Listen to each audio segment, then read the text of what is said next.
Les 5 besoins fondamentaux d'un homme. Mesdames, soyez attentives.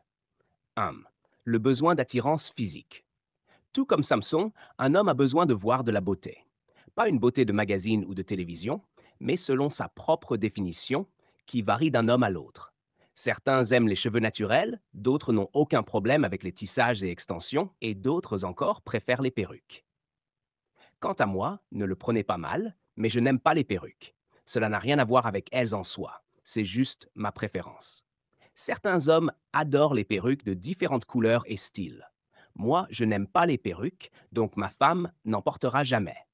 Elle préférerait ressembler à une femme de ménage avant de porter une perruque. Mais c'est juste mon goût personnel, vous comprenez? Une fois, j'ai conseillé une femme dont le mari chrétien la trompait avec une femme musulmane. Quand j'ai discuté avec elle, j'ai remarqué qu'elle avait une attitude très centrée sur elle-même. Mes cheveux, mon corps, mon visage, moi, moi, moi. Je lui ai dit, tu aimes ton mari? Oui. Tu veux qu'il regarde d'autres femmes? Non. Donc si tu veux qu'il ne regarde que toi, ne penses-tu pas qu'il devrait aimer ce qu'il voit? Elle est restée bouche bée. Elle ne réalisait pas à quel point son raisonnement était absurde. Tu ne veux pas que ton mari regarde ailleurs, mais en même temps, tu ne fais aucun effort pour être à son goût. Il est censé juste te regarder et être heureux sans raison? Ça n'a aucun sens. L'attirance physique inclut la coiffure, le maquillage. La plupart des hommes préfèrent un look naturel avec juste un peu de gloss et d'eyeliner, et même la silhouette. Chaque homme a ses préférences, et c'est important pour lui. 2. Le besoin d'accomplissement sexuel. Les hommes ont besoin de sexe 10 fois plus que les femmes. C'est un fait. Ils ne peuvent pas s'en passer, et cela ne changera jamais. Alors, au lieu de vous plaindre, soyez reconnaissante que votre mari vous désire toujours. Bon, ça ne sonnait pas comme je le voulais, mais vous avez compris l'idée. Si tu es en phase de connaissance avec un homme, c'est un sujet important à aborder. Demande-lui, quelle est ta définition de l'attirance physique? Quelle est ta définition de l'épanouissement sexuel? Si nous nous marions, qu'est-ce qui te rendrait heureux dans ce domaine? 3. Le besoin d'admiration et d'honneur. Un homme a besoin d'être admiré et honoré par sa femme. Cela signifie aussi que tu dois te comporter de manière honorable. Même les personnes les plus douteuses veulent du respect. Alors imagine un homme normal. Peu importe si un homme a des défauts, cela ne change pas ses besoins fondamentaux. Il veut être honoré et respecté par sa femme. Si tu le sais à l'avance, tu peux poser la question suivante. Je sais que les hommes ont besoin d'admiration et d'honneur. Pour toi, qu'est-ce que cela signifie concrètement? 4. Le besoin de soutien domestique. Un homme apprécie une femme qui l'aide à gérer le foyer, qui crée un environnement de paix et d'harmonie. 5. Le besoin de compagnonnage récréatif. Beaucoup d'hommes aiment partager leurs loisirs avec leurs femmes. Ils veulent qu'elles regardent un match de sport avec eux, qu'elles jouent au golf avec eux, qu'elles les accompagnent au stand de tir. Bref, ils veulent une compagne, pas seulement une épouse. C'est pourquoi il est essentiel de demander à un homme: qu'aimes-tu faire pour te détendre? Veux-tu que ta femme partage ses activités avec toi? Ces 5 besoins sont essentiels pour comprendre comment un homme fonctionne et bâtir une relation solide avec lui. SMART 5. Le besoin de soutien domestique. Ce besoin devient plus concret à l'approche du mariage.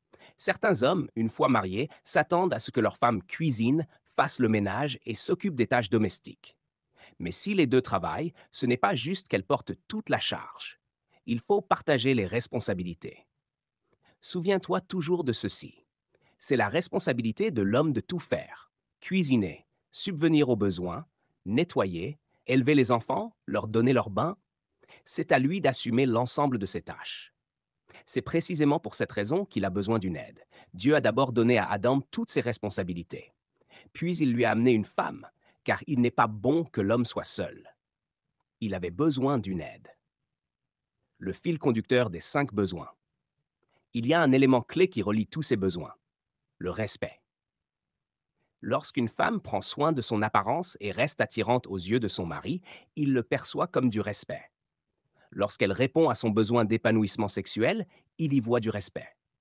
Lorsqu'elle lui témoigne admiration et honneur, cela représente pour lui du respect.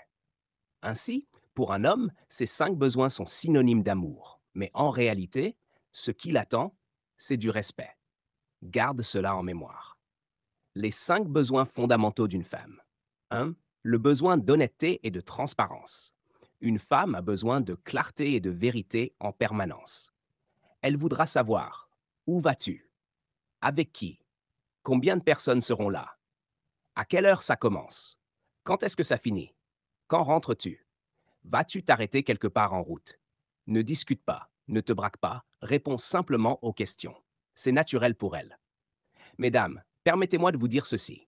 Cette tendance à vouloir tout savoir fait en réalité partie de la malédiction qui a suivi la chute d'Adam et Ève. Quand Dieu a puni Ève, il lui a dit: ton désir se portera vers ton mari. Cela signifie qu'à partir de ce moment, la femme allait toujours vouloir savoir où est son mari, ce qu'il fait, avec qui, etc. Avant la chute, ce n'était pas ainsi. Adam et Ève étaient unis, mais ils étaient aussi indépendants dans leur manière d'exister. Il y avait un équilibre parfait. Cependant, l'honnêteté et la transparence ne doivent pas être à sens unique. Tu ne peux pas exiger la vérité uniquement quand cela t'arrange. Par exemple, si tu demandes à ton mari: est-ce que cette tenue me va bien? Veux-tu vraiment une réponse honnête ou préfères-tu qu'il te mente? Si tu attends qu'il soit sincère et ouvert, alors il doit pouvoir te dire la vérité même si elle ne te plaît pas. 1. Le besoin d'honnêteté et de transparence. Permettez-moi de reformuler cela d'une autre manière. Mesdames, savez-vous que cette tendance à vouloir tout savoir fait en réalité partie de la malédiction après la chute d'Adam et Ève? Quand Dieu a parlé à Ève, il lui a dit: ton désir se portera vers ton mari. Genèse. Cela signifie qu'à partir de ce moment-là, la femme allait toujours vouloir savoir où est son mari, ce qu'il fait, avec qui il est, etc. Avant la chute, ce n'était pas ainsi. Ève était indépendante tout en étant mariée et Adam aussi. Ils étaient unis, mais ils fonctionnaient aussi individuellement. C'est un grand mystère. L'honnêteté et la transparence sont essentielles, mais elles doivent être équilibrées. On ne peut pas choisir d'être honnête seulement quand cela nous arrange. Par exemple, est-ce que cette tenue me va bien? Dis-moi la vérité ou mens-moi. Si tu veux l'honnêteté, il doit pouvoir dire la vérité, même si elle te blesse. Certaines femmes réagissent mal à cela. Elles demandent: est-ce que tu aimes cette tenue? Non, je ne l'aime pas. Et tout de suite, elles s'énervent. Je n'arrive pas à croire que tu dises ça. Mais croire quoi? S'il n'aime pas la tenue, il n'aime pas la tenue. Pourquoi lui demander son avis si tu ne veux pas entendre la vérité? Cela devient incohérent, car les femmes elles-mêmes rejettent parfois certaines tenues en magasin. Tu aimes celle-ci? Non, je n'aime pas. D'accord, je vais essayer celle-là. Oh non, finalement, je n'aime pas le rendu dans le miroir. Pourquoi une femme peut-elle rejeter des vêtements, mais son mari ne pourrait pas en faire autant? Il ne rejette pas toi, il rejette simplement la tenue que tu portes, la coiffure que tu as essayée ou même le plat que tu as préparé aujourd'hui. Il ne rejette pas ta personne. Si tu entres dans la maison avec une coiffure qui ressemble à un nid de pigeon et qu'il te dit: non, je n'aime pas ça du tout, ce n'est pas contre toi, c'est juste qu'il n'aime pas cette coupe. Va simplement la refaire et c'est tout. 2. Le besoin de conversation intime. Les hommes ont un besoin physique intense, tandis que les femmes ont un besoin émotionnel profond. Un homme peut avoir besoin de relations intimes 10 fois plus qu'une femme, mais une femme a besoin de parler 10 fois plus qu'un homme. Tu peux être frustré par cela, mais c'est la réalité. Une femme veut parler, parler et encore parler. Mesdames, soyez prudentes lorsque vous commencez à fréquenter un homme. Arrêtez de parler sans cesse et laissez-le s'exprimer aussi. L'intimité dans la conversation est essentielle. Autre chose à savoir, à cause de votre besoin de parler, vous pouvez aborder un sujet au mauvais moment, et cela donnera l'impression que l'homme est déconnecté, alors qu'en réalité, vous l'avez juste pris au mauvais moment. Un exemple simple. Si ma femme et moi sortons et qu'elle dit: j'ai envie de manger italien, et que je réponds: moi, j'ai envie de chinois, elle ne va pas se fâcher contre moi. Nous comprenons simplement que sur l'instant, nous avons des envies différentes. C'est la même chose avec la communication. Parfois, tu veux parler d'un sujet, mais lui n'est pas prêt à en parler sur le moment. Cela ne veut pas dire qu'il ne veut pas discuter, juste que le timing n'est pas bon. 3. Le besoin d'affection. De la même manière, mesdames, si vous abordez un homme qui regarde la télévision et que vous voulez parler d'un sujet sérieux, il peut sembler déconnecté. Ce n'est pas qu'il ne veut pas vous écouter, mais simplement que vous l'avez pris au mauvais moment. Les hommes sont simples. Ils font une chose à la fois. Donc, si vous entrez et commencez à parler sans préparation, cela peut être frustrant pour vous, car vous avez l'impression qu'il ne vous accorde pas d'attention. Dans mon foyer, mes filles ont appris une méthode efficace. Elles me disent: Papa, j'ai besoin de te parler. Dis-moi quand c'est un bon moment. Parfois, ma femme fait pareil. Alors je peux répondre: Viens maintenant, je suis disponible. Donne-moi une heure ou deux. Je suis débordé en ce moment. Est-ce urgent? Si ce n'est pas le cas, elles attendent. Si vous approchez un homme de cette manière: J'ai besoin de te parler. Dis-moi quand c'est un bon moment. C'est bien plus efficace que de juste surgir devant la télévision et dire: Eh, tu as fait ça? Non, stop, respirez. Les hommes ont besoin de paix, alors choisissez le bon moment pour parler. Maintenant, parlons du besoin d'affection chez la femme. L'affection est très importante, mais la définition de l'affection varie selon chaque personne. Si votre femme aime les fleurs, achetez-lui des fleurs. Ne lui donnez pas quelque chose que vous aimez. Vous pouvez penser: un livre, c'est un excellent cadeau. Un pot de plantes dure plus longtemps que des roses. Mais si elle aime les roses, offrez-lui des roses. Oui, elles se faneront vite, mais son émotion de bonheur durera bien plus longtemps. Pourquoi compliquer les choses? Faites simplement ce qui plaît à votre conjoint.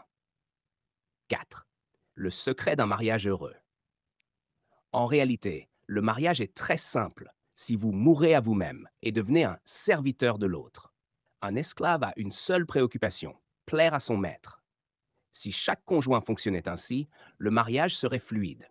Mais ce qui complique tout, c'est l'égoïsme, l'éducation reçue, les conseils contradictoires de la famille, des amis, des prédicateurs, l'influence du diable.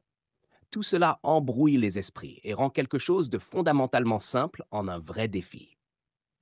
Je me souviens d'un homme dans notre ancienne église. Il était célibataire et avait observé ma femme entrer chaque dimanche avec nos 6 enfants. Au début, il s'est dit: Elle doit être la femme la plus malheureuse de la planète avec autant d'enfants. Mais après plusieurs semaines, il l'a vue souriante chaque dimanche matin.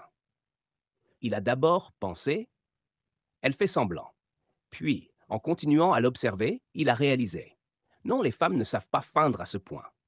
Alors un jour, il est venu me voir et m'a demandé: C'est quoi ton secret? 5. Le secret d'un mariage épanoui. Quand cet homme m'a demandé: C'est quoi ton secret?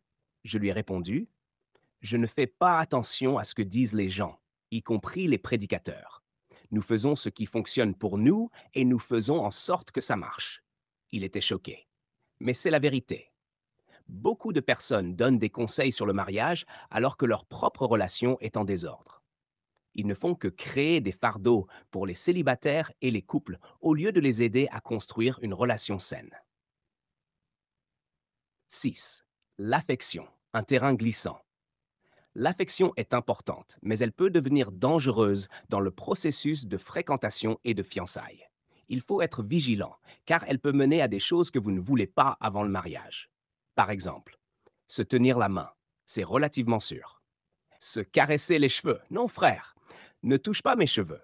Soyez prudent avec les étreintes prolongées et le contact physique, car les mains commencent à explorer, et cela peut vous emmener là où vous ne voulez pas aller pour le moment. 7. La prière, un piège subtil. À la fin d'un rendez-vous, certains veulent finir par la prière. Mais attention, la prière est intime. Et si c'est l'homme qui propose de prier, la femme peut se dire: Oh mon Dieu, il prie, c'est l'homme de mes rêves. Et là, les émotions prennent le dessus. Après la prière, elle veut un câlin, puis un bisou, et avant même de vous en rendre compte, vous êtes dans la voiture en train de vous repentir. Alors, au lieu de finir la soirée par une longue prière, déposez-la devant chez elle, dites bonne nuit et partez. 8. L'engagement familial. Une femme se sent comblée quand son mari est un bon père. J'ai remarqué quelque chose. Quand je sors seul, personne ne me regarde. Quand je suis avec ma femme, j'attire plus d'attention parce qu'elle est belle. Mais quand je suis seul avec mes enfants, on dirait que je suis Michael Jackson. Les femmes, surtout celles qui n'ont pas eu de père présent, sont fascinées de voir un homme prendre soin de ses enfants, découper leur nourriture, s'occuper d'eux. Un homme engagé dans sa famille donne à sa femme un sentiment de sécurité. 9. Le soutien financier. Les femmes se sentent plus à l'aise quand il y a une stabilité financière, quand il y a un peu d'argent en banque, quand les créanciers arrêtent d'appeler. Cela ne signifie pas qu'un homme doit être millionnaire, mais il doit être un bon gestionnaire. 10. Le besoin fondamental d'une femme, la sécurité. Le sixième point est le fil conducteur des 5 précédents. Quand un homme est honnête et ouvert, sa femme se sent en sécurité. Capable d'avoir une conversation intime, elle se sent en sécurité. Affectionnée, elle se sent en sécurité. Engagée envers sa famille, elle se sent en sécurité. Stable financièrement, elle se sent en sécurité. De la même manière qu'un homme voit le respect comme de l'amour, une femme voit la sécurité comme de l'amour. Même si elle ne l'exprime pas toujours ainsi, c'est la chose qu'elle recherche le plus dans une relation.